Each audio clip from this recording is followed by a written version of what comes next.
Hawu lalela.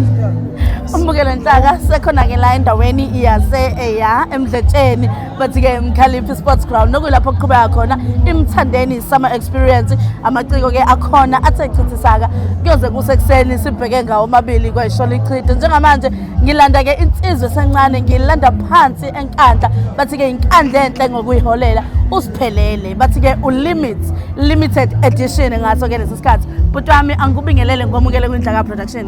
Sabingelela nkosazana kunjani? Namhlanje siyaphila unjani wena?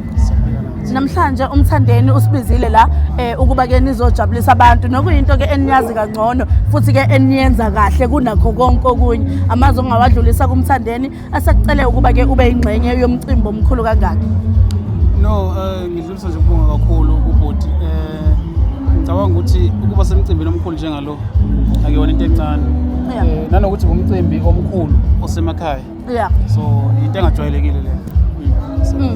Mhlambe ke la abantu bakhombisa ke ukumthanda kakhulu Limithi uma engena stage kuchwaza inkundla kuyasho ukuthi ke abanye impela ngena untanga yabo ngene elinye i2K amazi ongawadlulisa ebantwini besakhombisa uthando olungaka besaqala unyaka ukubagqugquzela nje ukuthi sinani mabhemu.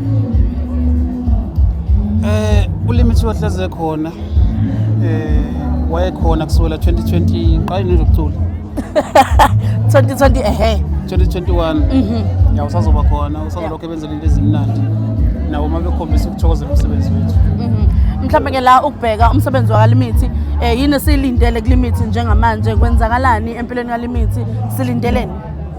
No, uLimithi ubhizi lungisa nje impilo yakhe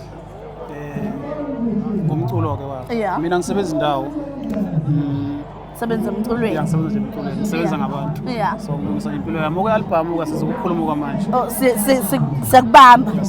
Kulungile bathi ke limited edition ngaso ke lesi sikhathi ngimnyeka kanjalo uyazi ke nawe mbukeli weNhlaka production Inhlaka igqilaza online.